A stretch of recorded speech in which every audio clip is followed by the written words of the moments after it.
Hola, soy Fabi, profesora de Historia del Arte de la Fundación Ampatu y en el ciclo Conferencias 2022 presentamos Ciudades del Arte. Hoy, Buenos Aires. Mi Buenos Aires querido, la ciudad y sus paisajes urbanos a través de la representación artística desde sus orígenes.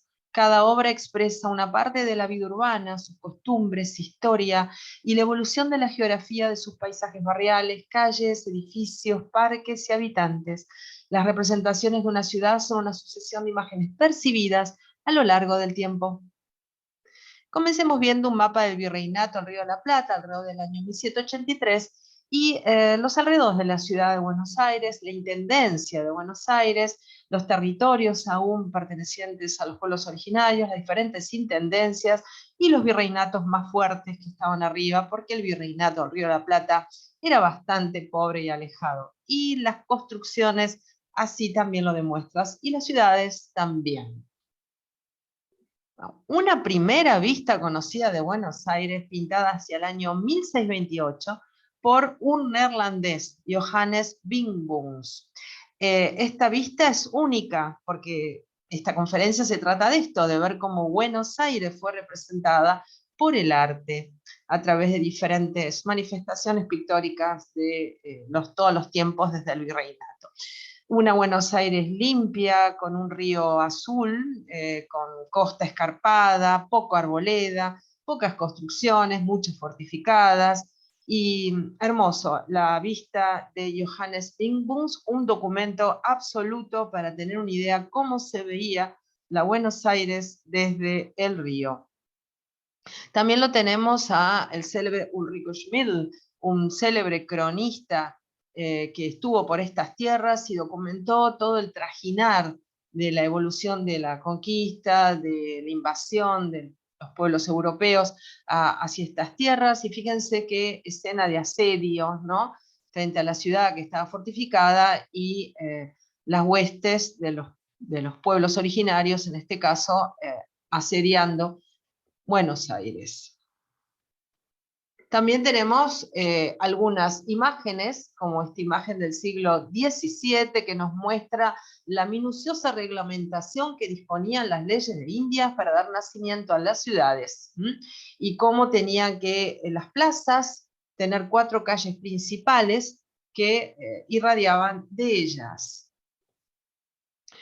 Otra vista de Buenos Aires del año 1790, estamos mostrando los registros más antiguos, ¿no? El grabado del libro de viaje por la América Meridional de Félix de Azara, militar, ingeniero, explorador, cartógrafo, antropólogo y naturalista español. Era hermano del diplomático José Nicolás de Azara y vivió del año 1742 a 1821. Y aquí en 1790 nos retrata una Buenos Aires con también escasa edificación y barrancos y los bueyes tirando de carretas que bajaban al río, los aguateros, ¿no? Tal vez una composición que se asemeja a un cuadro más bien de corte europeo, ¿no? El árbol en primer plano, frondoso, dando la perspectiva para que uno pueda observar el horizonte. Ahí también tenemos un retrato del artista.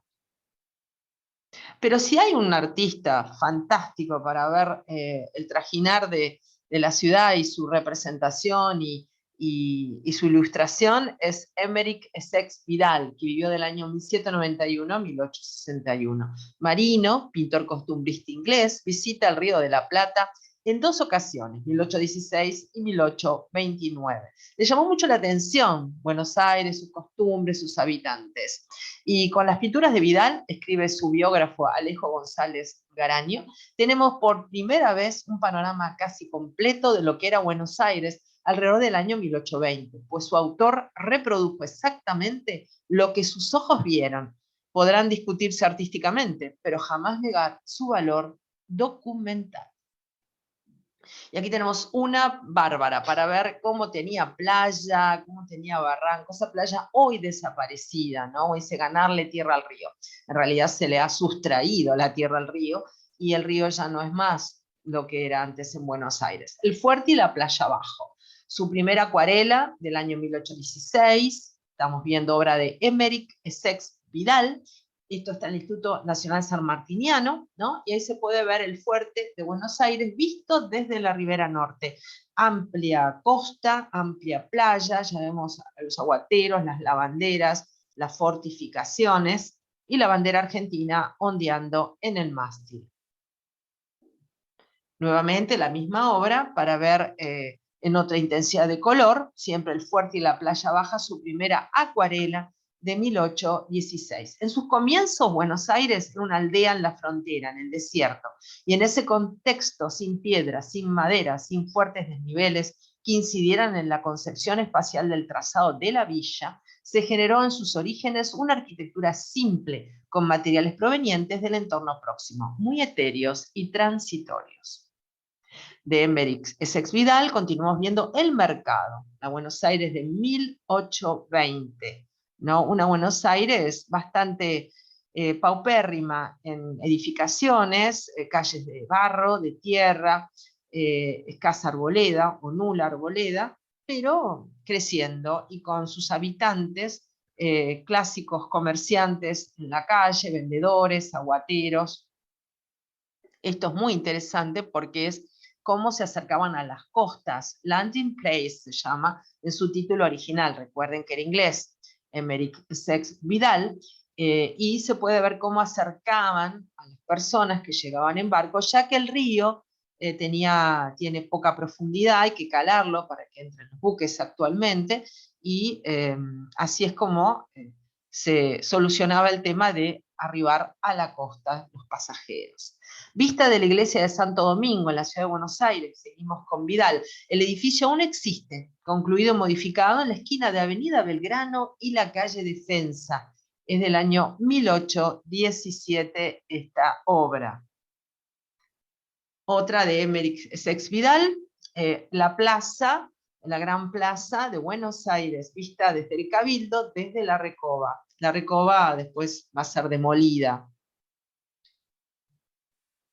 Y hablando de las casas de Buenos Aires, el comerciante holandés Acárate de Biscay, que visitará la ciudad en 1658, nos ha dejado al respecto una interesante descripción de Buenos Aires, entre cuyos párrafos sacamos: las casas del pueblo están construidas de barro, porque hay poca piedra en todas estas regiones hasta llegar al Perú.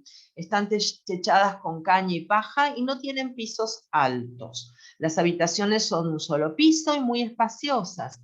Tienen grandes patios, y detrás de las casas grandes huertas llenas de naranjos, limoneros, higueras, manzanas, perales y otros árboles frutales, con legumbres en abundancia. Las casas de los habitantes de la clase elevada están adornadas con colgaduras, cuadros y otros ornamentos y muebles decentes, y todo lo que se encuentra en situación regular son servidos en vajilla de plata y tienen muchos sirvientes, dicen. En este patio central, privilegio que solo gozaban en Europa las casas señoriales, se debió al singular ingenio de los fundadores de nuestras ciudades, quienes dotaron a sus casas de este recurso edilicio tan indispensable al confort y a la salud. Bueno, ahí se puede ver un poco el clásico patio, que en definitiva es un patio colonial que se da en toda Hispanoamérica. Y un elemento interesante, un pollo, con Y, no con L. Un pollo se define como un banco de piedra o de obra, especialmente cuando se encuentra adosado a una pared. Es una de las formas más típicas y sencillas. El pollo consistía en una simple piedra escuadrada de tamaño medio. El zaguán presentaba un artesonado más o menos caprichoso y de un fuerte soporte. Incrustado en la pared pendía el farol con velones de aceite. Los pisos se pavimentaban con ladrillo y las puertas se fabricaban con madera dura. Próximos al umbral, un par de pollos de recio material completaban el buen gusto y la comodidad de estas viviendas que estamos viendo. Mención aparte merecen los frentes de la casa, adornado con molduras, florones, pináculos cónicos y con pilastras a ambos costados de las puertas, muy de estilo colonial.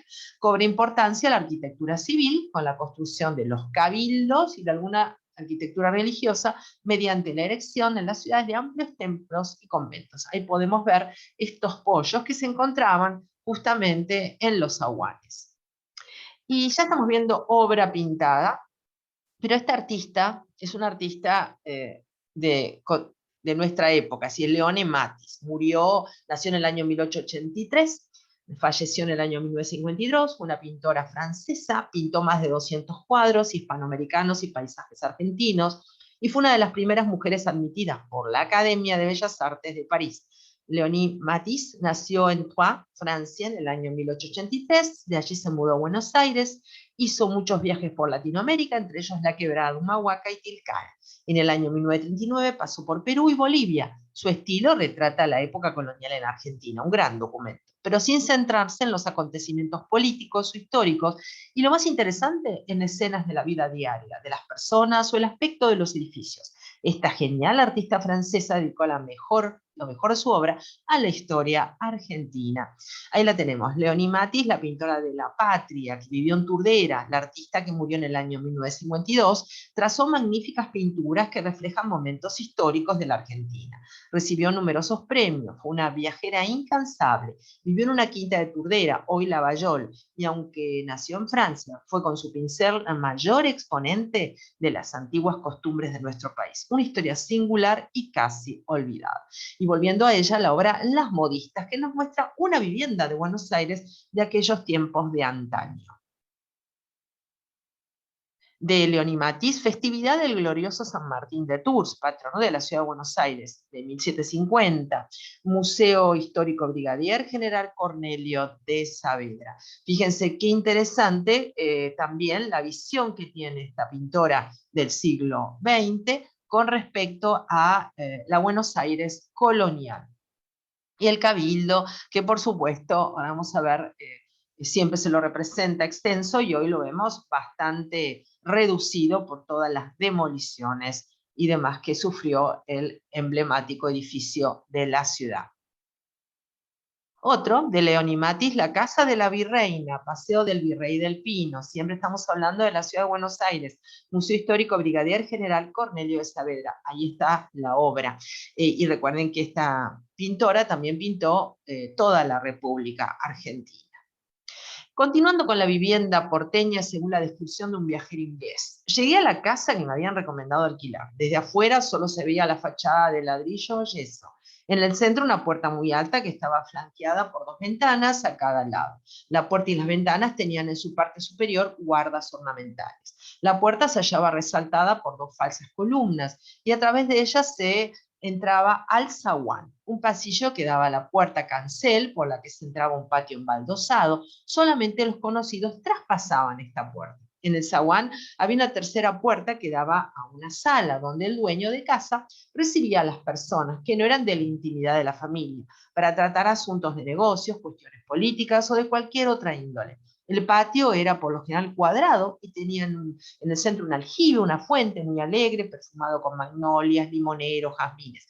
Alrededor de él se encontraban los dormitorios y la sala, centro de la vida familiar. Alejadas del resto de la casa y separadas del edificio principal, se hallaban el baño y la cocina. Su desvinculación con el resto de la casa se debía a razones de higiene, por la ausencia de una red de saneamiento y por los humos generados en la cocina, donde se utilizaba un brasero. Por razones prácticas, la posición de la cocina condicionaba la ubicación del comedor, que se ubicaba en una de las habitaciones cercanas al fondo, pero con vista al patio central. Y ahí podemos ver la distribución de estas casas tan emblemáticas de Buenos Aires y tan largas, con terrenos mínimos de 8,66, que después dan origen justamente a la denominación Casa Chorizo, que es la partición al medio de la Casa Mediterránea, que trajeron, por supuesto, los conquistadores. Pero siguiendo con los artistas que van a representar Buenos Aires, porque la mayor muestra que vamos a ver en esta conferencia es a nivel pictórico, César Hipólito Bacle, otro nacido extranjero en Ginebra. Nació en el año 1794 y falleció en 1838. Nació en Ginebra cuando esa ciudad pertenecía a Francia. Fue litógrafo, cartógrafo, naturalista y botánico. Arribó a nuestro país en el año 1825 y pintó unas estampas y caricaturas muy curiosas que hoy se pueden encontrar en museos de la ciudad para poder verlas y disfrutarlas. De César Hipólito Bacle, trajes y costumbres de la provincia de Buenos Aires, carreta, otra vez, ¿vieron? La carreta desembarcando pasajeros. Miren qué rueda tenían las carretas para poder, vieron, ser traccionadas en el barro por esos pobres caballos que tiraban de semejante armatoste. Bueno, así arribaban y los barcos ven al fondo que no podían porque si no encallaban.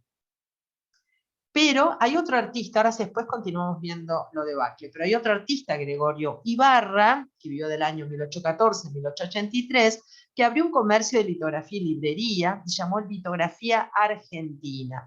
En esa litografía argentina publicó, bajo la dirección de Ibarra, justamente César Hipólito Bacle, toda la serie grande y serie chica, con las costumbres de vestimentas y demás, y también las láminas costumbristas dibujadas por Carlos Morel, porque se trata también, ven, de los personajes, qué trajes tenían.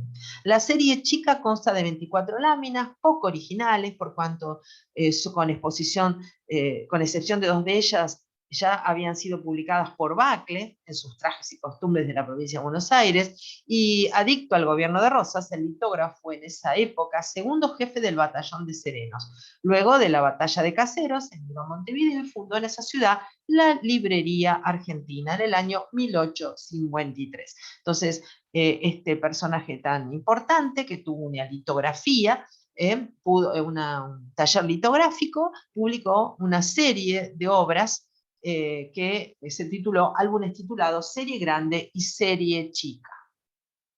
Continuando con Bacle, cuando las mujeres llevaron su visión de independencia a las calles, porque esto también viene de vieja data, la reivindicación femenina, la prensa no tardó en ridiculizarlas y recordarles que su lugar estaba en la casa. Como su precio era tan elevado, se las trataba de prostitutas, a quien sea que no solo deseara uno, sino que quien lo llevara también a partir del segundo gobierno. ¿De qué estoy hablando? De los peinetones. El segundo gobierno de Rosas, que fue del año 1835-1852, donde se dio esta locura del peinetón, única de Buenos Aires y única en el Virreinato, el Río de la Plata. El uso del peinetón comenzó su declive ya al final de la segunda gobierno de Rosas y terminó por no usarse más. Es importante recordar que esto no solo fue real, es real, sino que fue uno de los primeros indicios de moda nacional y no importada. Al mismo tiempo, nos sirve para entender cómo la moda siempre es una respuesta a los acontecimientos sociales y políticos de la época y nunca está aislada, obviamente. Fíjense qué cosa curiosa, acá Bacle está genial. Para poder salir de la casa con ese peinetón, el albañil tiene que abrir directamente el vano de la puerta. Y se ven todos los ladrillos tirados, un detalle interesante también de ver de la construcción, y los peinetones que por supuesto no eran de este tamaño, pero acá se los está exagerando. Como en esta obra, Peinetones en el paseo, donde se puede ver una arboleda hermosa, una alameda, y donde salen a pasear los porteños, y parece que las señoras salen volando. Ese es César Hipólito Bacle, y dice, hay una de una señora, se remite a una extravagancia de Buenos Aires, que paseando por la Alameda, en un día de viento, se le subió hasta la cabeza el tapado, y enredándose con el peinetón, formó una especie de globo que subía por los aires. La leyenda de esta caricatura es graciosa, pues el marido dice, abajo, ¿no? Dice, auxilio, que el ventarrón me arrebata, mi señora. Bueno, miren qué linda la arboleda, la calle, bueno, hoy desaparecido todo eso, para que vean cómo era Buenos Aires y su moda, sus costumbres. Otra vez, los peinetones en la calle. Es muy curioso porque a los caballeros se les volaban los sombreros o se les metía una punta del peinetón en el ojo. Todo exagerado, por supuesto, es una caricatura, pero eran bastante grandes, ahora los vamos a ver. Eran de Carey. Es único, una moda de la ciudad de Buenos Aires. Ahí está, peinetón de Carey, fechado aproximadamente en 1830-1937, técnica Carey moldeado, calado, peinetón estilo costumbrismo, soporte Carey, mide aproximadamente 33,7 por 90 y 10 de altura, 10,5 de altura, así que eran bastante grandes. Bueno, y hablando de pintores, y sacando la excepción que hicimos de la pintora Leonie Matisse, volvimos a la época, estuvimos viendo de Emeric Essex Vidal, obra de Vinguns, ¿sí? Y ahora vamos a Carlos Enrique Pellegrini, 1800-1875, ingeniero, arquitecto, retratista y litógrafo francés. Arribó a Buenos Aires en 1828. En principio le atrajo el aspecto de la ciudad. En 1840 contrajo matrimonio con María Bevans, ¿no? Tuvo 2 hijos. El ingeniero artista proyectó obras públicas. Como arquitecto, su obra principal fue la construcción del antiguo Teatro Colón. Pellegrini falleció en Buenos Aires el 12 de octubre de 1875, y ahí los vemos con sus 2 niños, sus 2 pequeños, 2 hijos, Julia y Carlos. Adivinen, Carlos fue presidente de la Nación. Es Carlos Pellegrini, no su padre, sino él. El padre fue el pintor, Carlos Enrique Pellegrini. Y ahí vemos ya el Teatro Colón, el viejo Teatro Colón, ya desaparecido, la Recoba Vieja también demolida, la demolieron en una noche. Y Plaza de la Victoria hasta 1882. Es decir, que el Colón fue transformado. Tiene una historia de muchas demoliciones Buenos Aires, es tremendo. Y la Recoba sí la demolieron en una noche completa, según tengo entendido. Bueno, ahí se ve de Carlos o Charles-Henri Pellegrini, la iglesia de Santo Domingo, procesión de Nuestra Señora del Rosario hacia 1830, de 21,5 por 17,5, acuarela sobre papel. Está en el Museo Nacional de Bellas Artes. Observen a la derecha, Santo Domingo hoy en día. Está la iglesia y tiene las mismas marcas que le dejaron las invasiones inglesas. ¿No es así? Fíjense las marcas ahí de bombazos que tienen en el campanario. Le falta un campanario a la obra de Pellegrini, después se le ha agregado y transformado. De Pellegrini también, mirando la ciudad que tenía hasta mataderos, lo que hoy llamamos la zona de Recoleta, zona muy álgida de turismo, muy fina, vieron, muy paqueta, como decimos acá en Buenos Aires, era un matadero, era una zona baja de malevos, ¿no? Con peleas cuchilladas. Bueno, y ahí vemos el matadero del año 1829, una escena muy desgarradora, pobres animales, y atrás se ve un poco arboleda, las usinas, las chimeneas de este tipo de establecimiento. También de Pellegrini, la Catedral de Buenos Aires en 1829, una acuarela. ¿No? La catedral no ha variado la imagen que estamos viendo, pero sí las diagonales, la Plaza de Mayo que tiene enfrente, las arboledas, las avenidas. Otra vista de Buenos Aires que la podemos comparar con la de Vidal. Miren, otra vez, un documento histórico, pero más que imperdible para recordar cómo era el río que hoy está desaparecido, toda la costa, y parece que nadie se da cuenta de eso, que en realidad esto era el río, en realidad es sobre el riachuelo está muy contaminado hoy. Vista de Buenos Aires, 19 por 29, aproximadamente en 1830, la pueden apreciar en vivo y en directo en el Museo Nacional de Bellas Artes en la ciudad de Buenos Aires. Abajo está firmado su nombre, pero en castellano, Carlos Enrique Pellegrini. Continuando con la obra de Pellegrini, la Plaza de la Victoria, frente sur, del año 1829, hoy desaparecida. Observen la escasa arboleda que tenía Buenos Aires, a tomar en cuenta ese detalle, después cómo se fue arbolando. La iglesia de San Francisco de Asís, hacia 1850, una técnica de grabado. A mediados del siglo XIX, a su izquierda, la capilla de San Roque. Este era su aspecto neoclásico previo a la reforma del año 1914, a cargo del arquitecto Carlos Nordman. Excelente dibujante, recordemos que era ingeniero. La iglesia de San Francisco de Asís, siempre por Pellegrini. Estamos hablando de iglesias que hoy en día están. ¿Dónde están? Mira, de abajo a la izquierda pueden encontrar la ubicación y la foto actual. Iglesia de San Francisco de Asís, Reconquista y Potosí, hoy Defensa y Alsina. Ahí se puede apreciar mejor, en la comparación, la construcción del templo definitivo comenzó hacia 1731, según los planos del arquitecto jesuita, famoso arquitecto jesuita Andrés Blanqui, el mismo de la iglesia del Pilar, con colaboración del sevillano Fray Vicente Muñoz. La iglesia se inauguró el 25 de marzo de 1754, pero tuvo que ser cerrada ya hacia 1770 debido a la aparición de una grieta considerable en su estructura. La consagración tuvo lugar el 28 de septiembre de 1783. La fachada del templo con sus torres se derrumbó finalmente en 1807 y una nueva de estilo neoclásico italiano que estamos apreciando a la izquierda fue proyectada por el arquitecto Tomás Toribio con la ayuda del maestro Cañete, terminada en el año 1815. Avanzando en el tiempo y buscando artistas argentinos y también extranjeros que hayan representado la ciudad de Buenos Aires, Aquiles Badí. 1894-1976, ha sido uno de los pintores poéticos y sensibles del arte argentino. Distintas influencias confluyeron en su obra, desde el postimpresionismo hacia el cubismo, pero hay un factor común. En su mayoría tiene una construcción que no fue ajena a las experiencias de Cézanne ni a las sugerencias metafísicas de Carrà. Es un pintor de vistas urbanas, un hombre que nos refleja de manera poética su visión del mundo y donde personajes teatrales, carnavalescos y saltimbanquis animan con su colorida presencia diversos escenarios urbanos.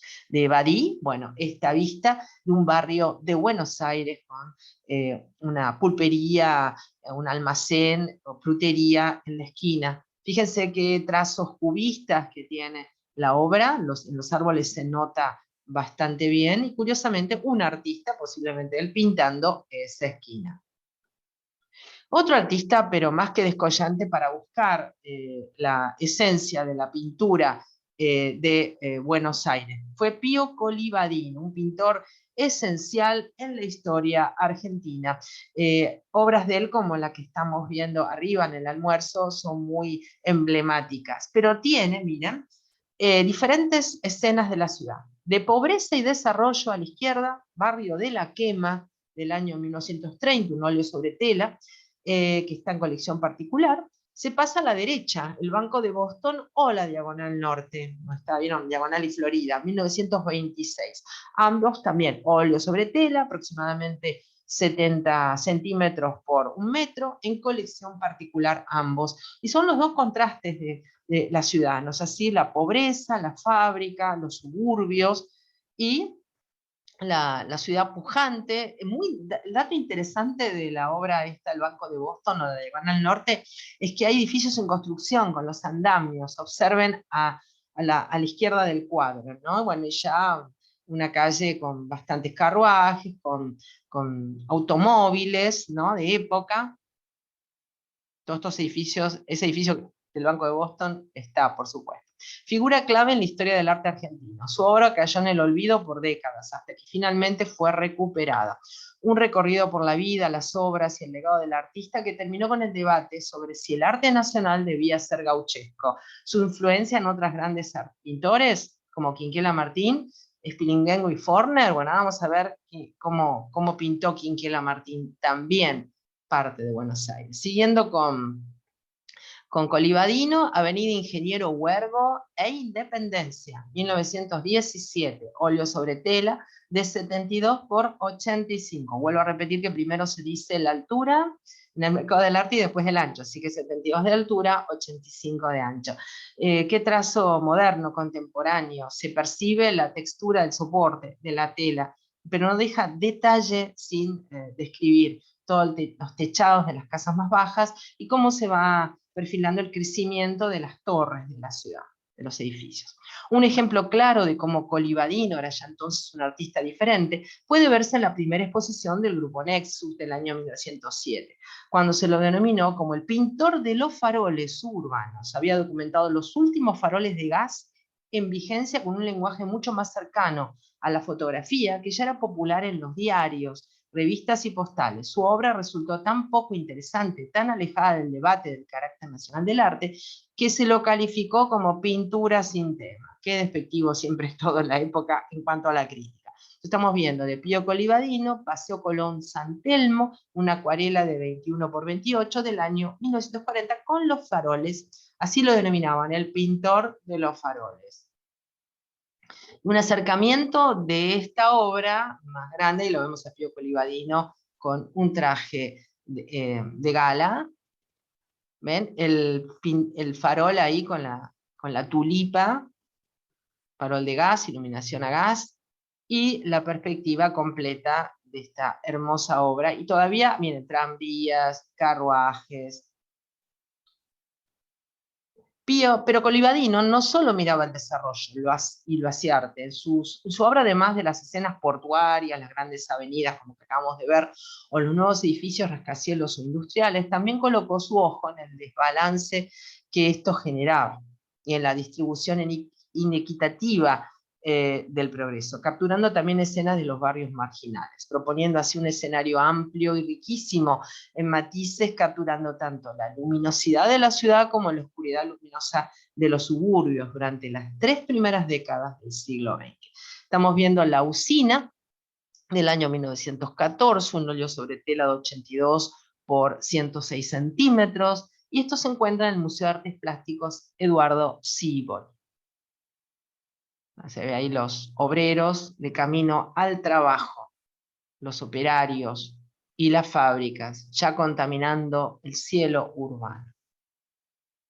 Siguiendo con Colibadino, el Riachuelo del año 1916, un óleo sobre tela de 72,3 por 84,5 en el Museo Nacional de Bellas Artes. Muy azul se ve el Riachuelo, en realidad es un concepto de reflejo, porque el Riachuelo es negro, sus aguas están totalmente contaminadas. Los aportes de Colibadino como profesor fueron esenciales en la formación de varios artistas, hasta su retiro en 1935. Fueron alumnos suyos Lino Enea Spilbergo, Miguel Victorica, Raquel Forner, Héctor Basaldúa, Benito Quinquela Martín, entre otros. De hecho, dice la historia mítica del arte argentino que un día un jovencísimo Benito Quinquela se encontraba dibujando en el puerto, ya siendo director del AMBA, don Pío Colibadino, como lo llamaban, detuvo su marcha camino hacia otro lugar, se acercó y luego de mirar sus cuadros le dijo: usted puede llegar a ser pintor de la Boca. Evidentemente no se equivocó. Bueno, ahí lo vemos a Benito Quinquela Martín.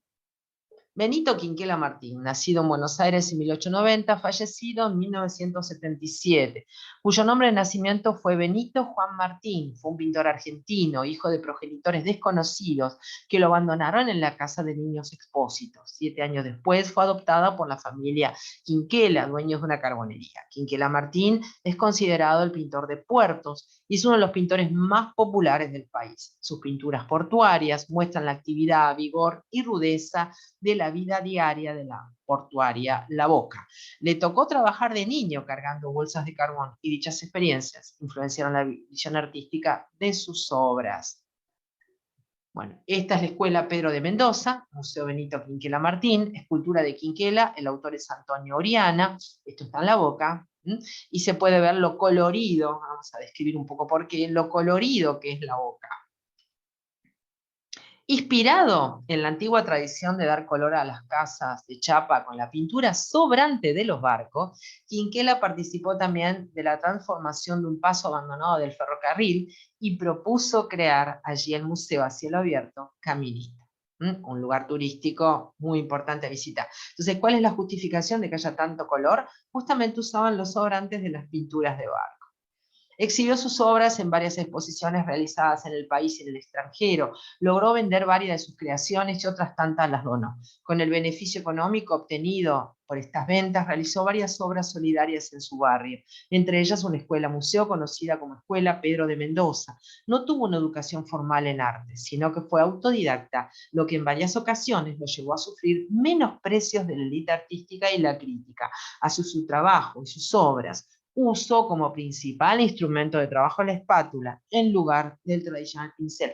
Y se percibe porque todo es pastoso y muy denso en cuanto a la carga matérica que tiene la obra. A veces lo ve a Quinquela justamente pintando en el Riachuelo.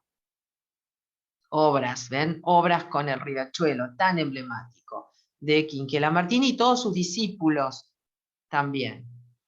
La Boca es un invento mío, diría la revista Skew en el año 1968, el artista del pueblo, que tras haber recorrido el mundo durante una década, donó terrenos para convertir aquella humilde zona de astilleros en un polo de desarrollo cultural, educativo y sanitario. Bueno, 2 obras distintas a la que vemos siempre de Quinquela con los barcos en el puerto. Sería la primera a la izquierda, es la serie El fuego explora las llamas constituidas en potentes centros de luz, y esto está expuesto en el Museo Benito Quinquela Martín.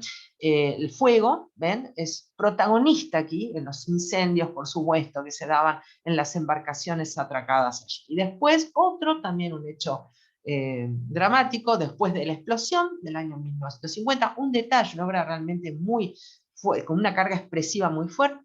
También está expuesta en el Museo Benito Quinquela Martín, por si quieren verla en vivo. Ambas obras son magníficas. Lo más conocido de él es este tipo de obra, ¿no? En el puerto y el trabajo, es un detalle, ¿eh? El puerto boquense se presenta como escenario de esfuerzo y progreso, también está en el Museo Benito Quinquela Martín. Sí, todos trabajan aquí. Una Argentina pujante, trabajadora, de mucho esfuerzo, inmigrantes.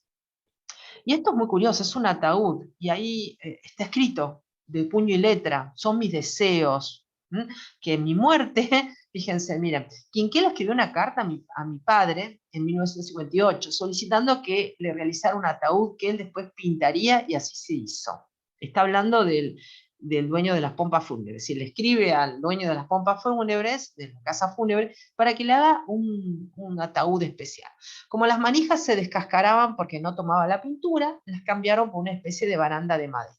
A raíz de varias inundaciones por las cuales ingresó el agua en la cochería, el féretro quedó flotando muchas veces, debiéndose restaurado por el pintor. Así que él encargó su ataúd con tiempo y estaba guardando en esta casa de servicios fúnebres.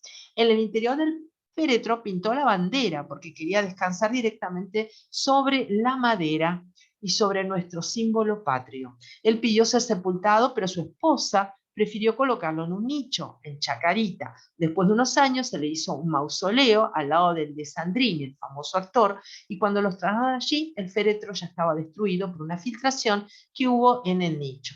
Yo me llevé una manija de recuerdo y el administrador del cementerio me pidió permiso para llevarse la parte de la tapa, donde Quinquela había pintado un barco. Entonces se lo colocó en otro féretro y se lo ubicó en un mausoleo, nos relata, ¿no? Hace aproximadamente 20 años. En la ceremonia hubo familiares, amigos y varios sacerdotes. Así que este señor salvó un poco el patrimonio de lo que quedaba de este féretro que él ya había, vieron, hecho su dibujo y que había encargado con tiempo. Continuando buscando artistas contemporáneos a esta Buenos Aires que se transforma permanentemente, no siempre positivamente, Luis Gouland Moreno, nacido en 1902 y fallecido en 1971. Estuvo más activo durante su vida pictórica en Argentina, ¿no? Que en su país de origen. La mayoría de sus obras, nació en Portugal, la mayoría de sus obras representan escenas urbanas y calles de la ciudad como esta que estamos viendo, ahora vamos a ver en detalle. Esta pintura al óleo original es un ejemplo estelar de sus obras y representa el centro de Buenos Aires de una manera impresionista, maravillosa con cada pincelada visible. La calidad de esta pintura es insuperable y realmente da fe de la habilidad y el talento que poseía Moreno. Luis Gouland Moreno, 1902-1961, centro de Buenos Aires, pintado en 1958, un óleo sobre tabla de 47 por 38,1, con el marco incluido. Acerquémonos a la obra. Miren los detalles, el cielo, una pincelada muy suelta, de corte impresionista, y en la garita con el vigilante, eso ya ha desaparecido, la señora con el perro. Acerquémonos a la garita con el vigilante, la señora con el perro, y la firma, Gouland Moreno, 1958. Ahí vemos una imagen de Moreno, 1906 comenzó su formación con el pintor cordobés Emiliano Gómez Clara. Más tarde asistió al taller de José Beristain, quien le contagió, según contaba el artista en sus datos biográficos, su fogoso ímpetu de pintor y el entusiasmo casi delirante ante el motivo.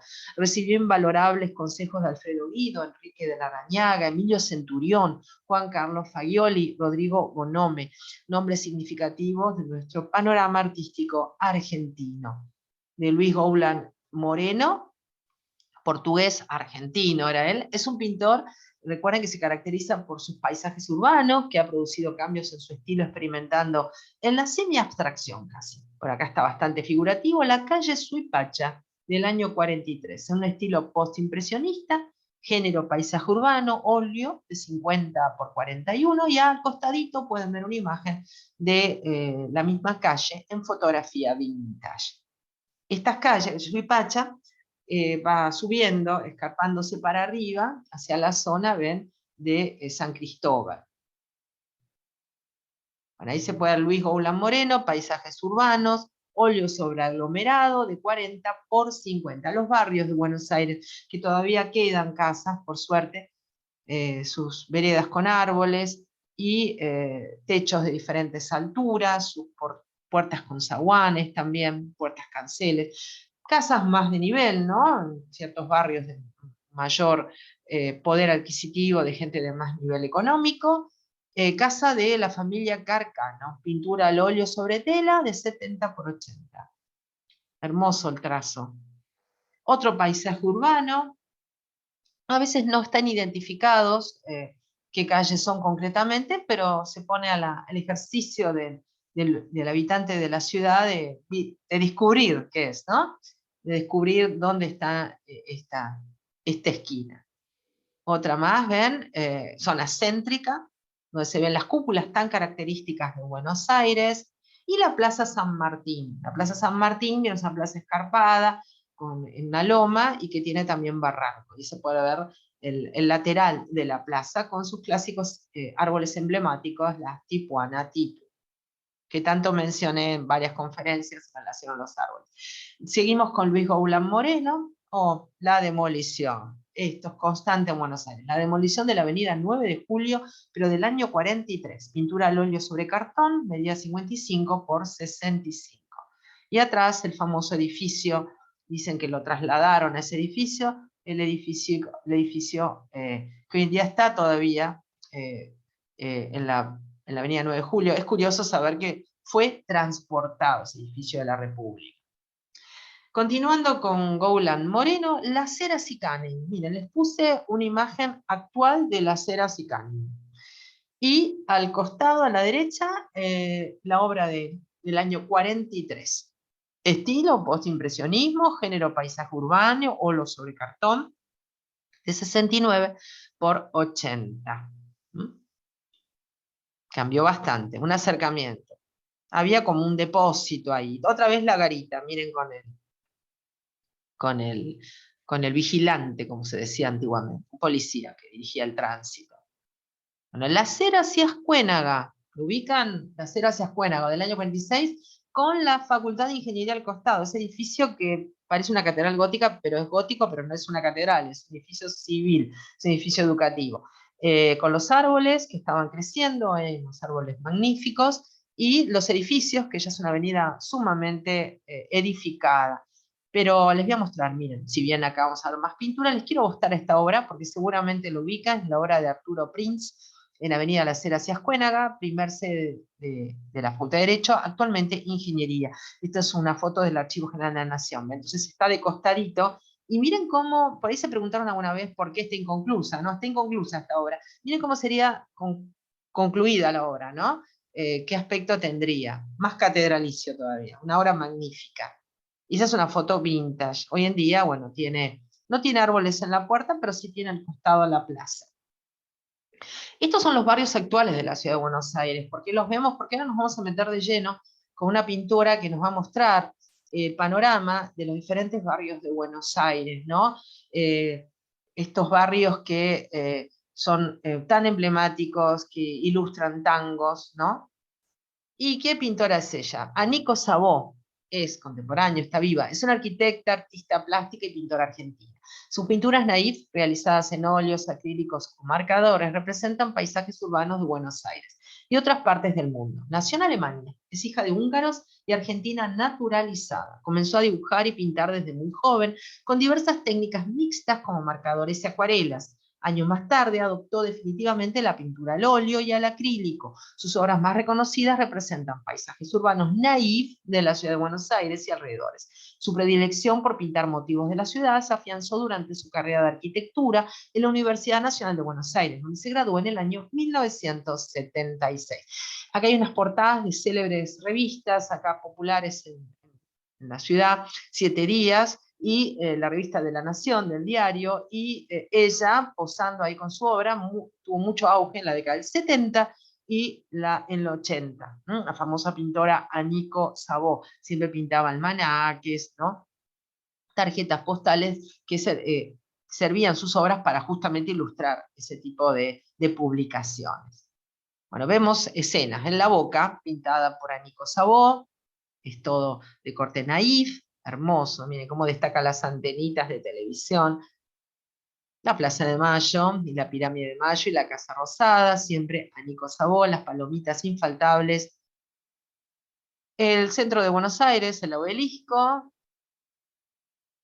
el colorido es impresionante, el Congreso, miren qué interesante cómo rebate la cúpula del Congreso para que se vea de una manera más potente, ¿no? Los colectivos, los antiguos colectivos, los cartelitos, el planetario, ¿no? Cerca de los bosques de Palermo, con los cisnes, hoy hay patos.